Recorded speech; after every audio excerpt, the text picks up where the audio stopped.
During Christmas break, my wife Chloe practically begged me to go to her class reunion. When we pulled into the hotel parking lot, it was packed with fancy cars. Ours? It looked like a total joke next to them. Before we even walked in, I caught someone whispering, "I don't get it. Chloe was like the girl back in school. How'd she end up with a loser like Alex?" Chloe just smiled and mingled with her old classmates like I wasn't even there. After dinner, Brandon, the hotshot baseball star from back in the day, walked right up and grabbed Chloe's hand. "Alex, I want your wife. Name your price. She's mine now. I didn't lose my cool."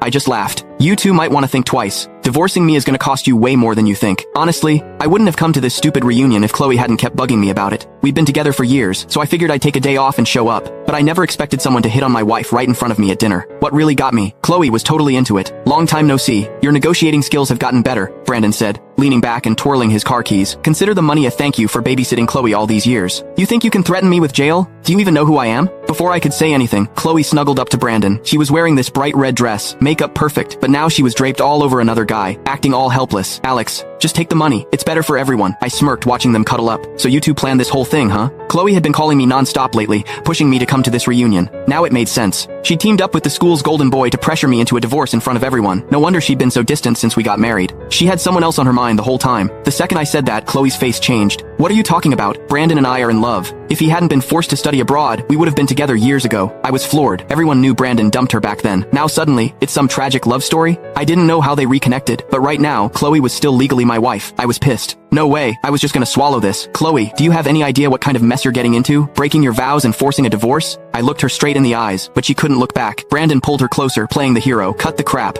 You're just mad because you think the money's not enough. Name your price. I've got plenty." Looking at this cocky rich kid, I felt like I was watching a bad comedy. "Heads up, Brandon. If Chloe goes through with this divorce today, you're both in deep trouble." Before I could finish, Chloe snapped, "Stop trying to scare us. What can you possibly do? We barely see each other since we got married. Who knows what you've been up to? Honestly, if you hadn't chased me back then, you wouldn't be getting a dime. If it weren't for my situation, I would have slapped her." Everyone started laughing. "See? Told you. Your worth determines the woman you get. A nobody like Alex with no connections was always gonna lose his wife, right? Look how he's dressed." And he still showed up. Brandon's got money, power, and family connections. Alex doesn't stand a chance. They were all kissing up to Brandon. Not one person had my back. To them, I was just entertainment. These friends, this reunion. Total waste of time. I ignored all the trash talk and got up to leave. But before I could stand, a hand slammed down on my shoulder. "Where do you think you're going? Did I say you could leave?" Brandon grinned at me like I was nothing. "Alex, you've got two choices. Take the money and sign the papers, or I beat you until you sign. Your call." I couldn't help but laugh. "You sure you want me to choose?" Brandon was too full of himself to notice the mess he was making. "Yeah, agree to the divorce, and I'll make sure you live comfortably for the rest of your life." I held back my anger and said slowly, "Fine, I'll divorce Chloe. Keep the money. But..." I paused. "Let me make a phone call first. This isn't something I can decide on my own." Brandon burst out laughing.